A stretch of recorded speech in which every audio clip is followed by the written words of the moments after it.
What's up, YouTubers? We're going to take an initial first look at the Nichols Knives Mini Guppy. This particular one has the Mexican blanket micarta inlay. It goes for $545, but this is essentially a custom-made knife made by an individual. I'm not saying it doesn't have help, but man, I got to tell you, out of the gate, oh, it's really good. One of the things I'll say right away is I could tell instantly that this one had a detent ball ramp.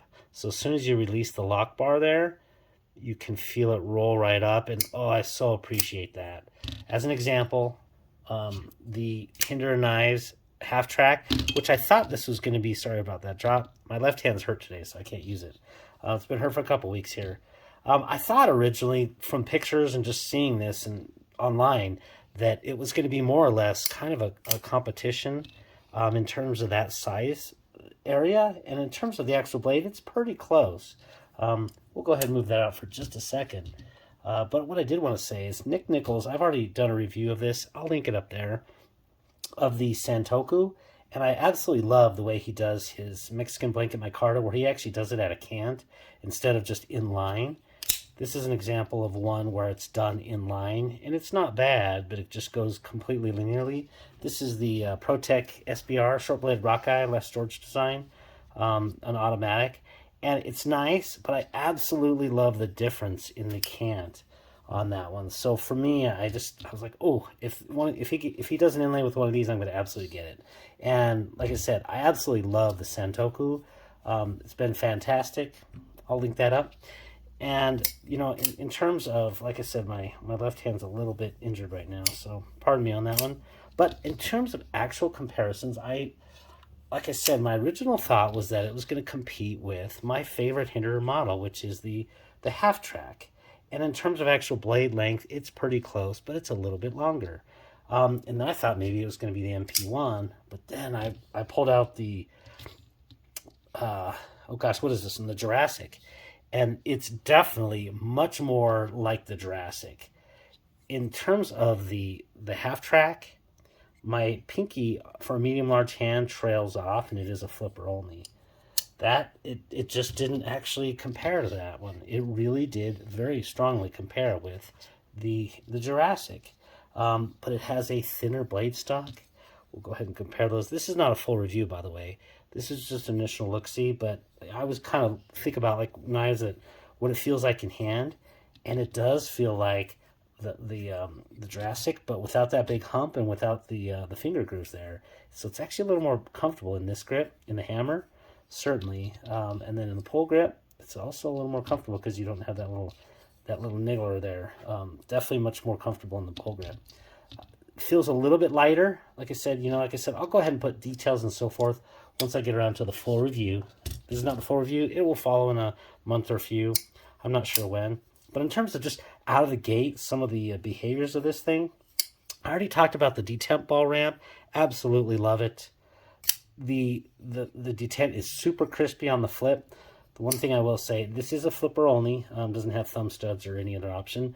What I would say is out of the gate, this blade does have the ability, I think, to, you might have to just retool it a little bit, put a little fuller in there, and then I think you'd be able to flick that out just like that. And then the good thing about a fuller versus thumb studs is they wouldn't get in the way of your cutting path there. Whereas if you did thumb studs, you're definitely going to have some blockage right in your cutting path there. So for me, I was like, oh my gosh, if there was a fuller on this thing. The one thing on the foot that I'll say is kind of a cautionary tale, not a bad thing, but just something to be wary of, is the clip works nice, and it's kind of a great little handle for your fingers there, so that you don't put any pressure on the lock bar and lock that detent in. But I did notice a few times, just natural, because I have kind of larger hands, I would put, and it was this finger right here in the middle that would reach right into the lock bar cutout, put pressure, and when I went to flip it, sometimes it wouldn't flip because it was just had just enough pressure. So that's just one thing you need to be cautious of. It's, 9 times out of 10 flips just perfectly, but every so often I was putting a little pressure and I'm like, oh yeah, and then it digs in a little bit because it does have a little bit of jimping right there for the thumb. I don't know that it necessarily needs it, but it's not a big problem. Like I said, super comfortable in hand from the outset. I did cut some today, and oh my gosh, this thing is a slicer. Definitely destroys any of the hinders that I have, and it's literally any of them. So in that sense, you know, full tie, really solid. The lockup is perfect, and one thing I wanted to show is just the way that the detent sucks this thing back in. We'll go ahead and go slow. Boom. And it just snags that thing. No detent lash at all. Perfect job, Nick. Absolutely, just literally perfect detent for me on this one. And like I said, the only thing I'd say out of the gate for myself, I would say a little bit in hammer grip. I just kind of grabbed it a little tight couple times. There's just a little bit of nubbin that in a hammer grip, when you're pushing through, it just puts a little bit of a hot spot there. You know, maybe, I don't know, a little bit of rounding, or maybe even flatten that. It has so much ramp there that I might even flatten that myself and just customize it. I'm not a big, you know, I'm not hot on everything having to be deep carry, so I don't mind the fact that this one has a nice inch of grab there at there. And now this is kind of turning into a full review. It does have T8 on the body screws, and then a T15 at the pivot. The pivot is actually absolutely awesome. Tough to see so much shine with my light there. But yeah, so out of the gate, custom made, USA made, full titanium. This one has the insets. You can get them without the insets. There, it's a little bit less. I want to say $515, maybe $525, but this one was $545. And yeah, this thing is extremely sharp. Well, I do want to show that real quick, just because I was testing this out on some of my other knives. This is strapping tape. It's kind of hard, and it's very easy to slide out. This thing just went through it like butter. I almost said butter, right? But the strapping tape is, or not strapping tape, but these straps, these synthetic straps, they're kind of hard to cut on, and they're kind of hard on a knife. This thing is made out of Magna Cut. And let's do one last thing. I did want to measure it. I think it was just over on the blade shape, on the blade length. It was smidgen over 3 inches. It's literally 3.05 inches. So if 3 inches is going to be a showstopper in your area, let's go ahead and make that 3.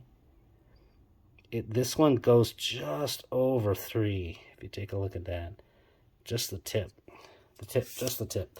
So that, you know, for me, that's not a big deal. I carry much longer than 3-inch blades. So yeah, one more to say. I'm really excited to carry this one. Super comfortable in hand. Like I said, pull grip, much more full size than I thought it would be. And I actually kind of appreciate that. Oh, and the one thing I also did notice is the balance is really nice in hand. It's really balanced, kind of right at where you want it to be, is where that index finger is going to be. So just makes it kind of feel lighter than I think it really is.